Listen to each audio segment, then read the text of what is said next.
आदाब दोस्तों, आज बात करते हैं विभाग द्वारा जो पत्रकारों को नोटिस मारी जाती है उसी के संबंध में फिर से एक वीडियो बना देते हैं। क्योंकि पिछली बार एक नोटिस आई थी तो उस पर मैंने एक वीडियो बनाया था, यही वाला। इसका लिंक डिस्क्रिप्शन में डाल देता हूँ, आप लोग देखिएगा, बहुत मज़ा आएगी। और उसको देख के इसको देखेंगे ना तो आपको पूरा प्रकरण समझ में आ जाएगा। तो हुआ ये कि दैनिक राष्ट्रीय केसरिया हिंदुस्तान नाम का एक अखबार है जो हमारे ज़िले में भी बढ़ता है। तो उसमें कोई खबर छपी थी, तो खबर पे जिला सूचना अधिकारी नाराज़ हो गए। तो उन्होंने खबर के मंडल अयोध्या ब्यूरो चीफ जो हैं रविंद्र कुमार, उनको नोटिस दे दिया था। तो मैंने नोटिस देखा तो मुझे बुरा लगा था। नोटिस के शब्द एकदम बेकार टाइप थे। तो मुझे पहली नज़र में तो लगा नकली है, लेकिन फिर भी मैंने कहा कि अगर ये सच है तो ऐसा नोटिस जारी नहीं करना चाहिए। तो बात ख़त्म हो गई। लेकिन एक दिन फिर मैंने देखा एक नोटिस वायरल हो रहा है। तो जब उसको पढ़ा मैंने तो उसी रविंद्र कुमार के नाम से था। तो मैंने फिर रविंद्र कुमार को फ़ोन किया और पूछा कि बाबू ये नोटिस है, ये कैसा नोटिस है, इसके बारे में ज़रा कुछ बताओगे। तो उसने कहा कि पहले जो नोटिस आया था उसका मैंने जवाब दिया था, उस पर आपत्ति लिखी थी हमने कि ये जो नोटिस आपने दिया इसमें ये त्रुटियां हैं, यदि आप सचमुच मुझे नोटिस देना चाहते हो तो ऐसे लिख के दीजिए। तो उन्होंने परिवर्तन तो कर दिया है। परिवर्तन में यही कि अब ज़िला पंचायत राज अधिकारी का नाम उसमें से हटा दिया है कि उनसे बात हुई नहीं, और कुछ परिवर्तन किया। लेकिन अभी जो नोटिस भेजा है इसमें भी बड़ी आपत्तियाँ हैं। तो मैंने कहा आप क्या करोगे। तो बोले कि इस पर भी आपत्ति लिख के भेजूँगा कि सुधार करके सही से भेजिए ताकि दें हम। तो मैंने उसको समझाया कि देखो बाबू, उसको समझाने से कुछ नहीं फ़र्क पड़ने वाला। मतलब वो बूढ़ा तोता है, उसको समझ नहीं आएगा। ऐसा करो, कुछ लिखा के दे दवा के छुट्टी करो। तो रविंद्र कुमार ने कहा कि नहीं सिद्दीकी साहब, ये मामला इतना आसान नहीं है, ये न्यायालय तक जाएगा। तो इसलिए मैं चाहता हूँ इसके सारे शब्द सही आ जाएँ तो मैं सही जवाब दे दूँ। उसके बाद जिला सूचना अधिकारी और निर्वाचन अधिकारी जो चाहे करें, तो आगे मामला बढ़ाया जाएगा। तो मतलब ये कि मैं रविंद्र कुमार को समझा रहा था तो वो मानने को तैयार नहीं।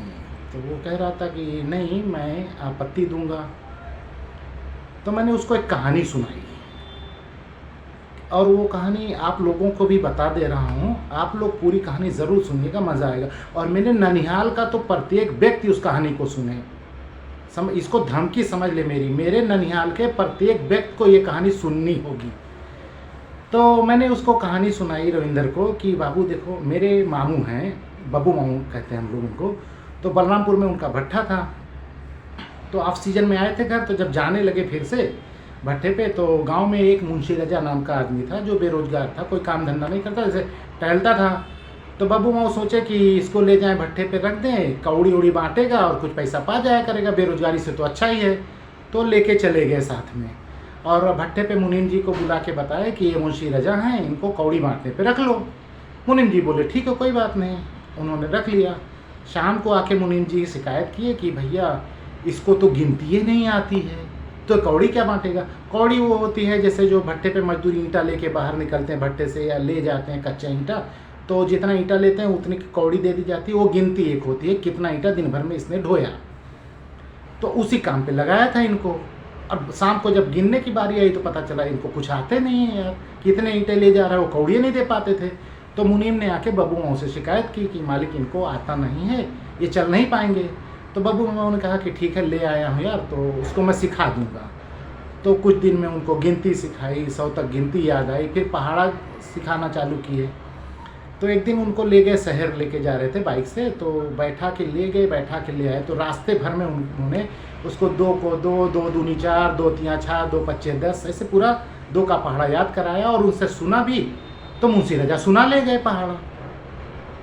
अब जब आए बब्बू माऊ भट्ठे पे तो मुनीम जी को बुलवाया और कहा कि सुन लो, 2 का पहाड़ा याद हो गया मुंशी रजा को, तो सुना दो। तो अब मुनीम जी उनका मुंह देखने लगे। तो मुंशी रजा का नाम, मजाक ना करो यार, चुप रहो, क्योंकि मुंशी रजा को पहाड़ा भूल गया था। अब फिर बब्बू माऊ बोले अबे सुना यार, मुंशी जी को सुना दे जो याद था। बोले ना यार, बार का मजाक अच्छा नहीं लगता है, जिद ना करो। बब्बू माऊ थोड़ा गुस्सा हो गए। उनका सुनाएगा कि अभी पीट दूँ तुझको। तो कहने देखो भाई, हमें बुरा लग जाएगी, हम गुस्साए नहीं भाई। अब बब्बू माऊ को ताव चढ़ गया। उन्होंने कहा साले जो याद कराए चुपचाप सुना इसको। अब मुंशी रजा फंस गए कि सुनाना पड़ेगा, लेकिन यार भूल गया है। तो मुंशी रजा बोले 2 को 2, 2 दूनी 10, 2 पच्चे 100। अब इस पे बब्बू माओ को लगा गुस्सा, उठे जूता लेके लगे मारने उसको। तो मुनीम जी ने छुड़ाया कि नहीं नहीं मालिक मारिए मत, छोड़ दीजिए, जाने दीजिए। फिर मुनीम जी ने बब्बू माओ को समझाया कि साहब गलती आप है की है। कहें क्या गलती मेरी है?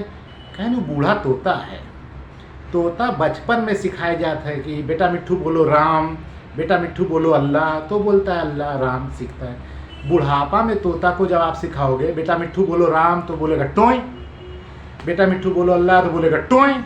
अब जब जीवन भर उसने टोय बोला है तो राम कहाँ से बोले, अल्लाह कहाँ से बोले? तो रविंदर को मैंने बताया कि जिला सूचना अधिकारी को आप कितना भी सिखाएंगे वो बोलेगा टोय, वो मानेगा नहीं। तो उसका टोय सुनने से बेहतर है कुछ लिख लेवा के छुट्टी करो यार, दे दो उसको सर। लेकिन रविंदर भी शायद लड़ाका आदमी है, वो जवाब अभी नहीं देंगे जब तक वो पत्र सही नहीं करा लेंगे, तब तक वो जवाब नहीं देंगे। तो वो चल रहा है दोनों के बीच पत्राचार, देखते हैं क्या होगा। मैं तो अभी इसमें नहीं बीच में जाना चाहता हूँ कि जब वो सक्षम है बेचारा और वो है तो दोनों सीख पढ़ ले।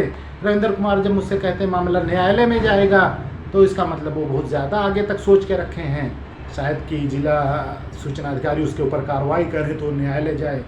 तो जो भी होगा देखेंगे। लेकिन ये जो मैंने कहानी सुनाई है ये सच्ची कहानी है, सच्ची घटना पे आधारित है, ऐसा हुआ था।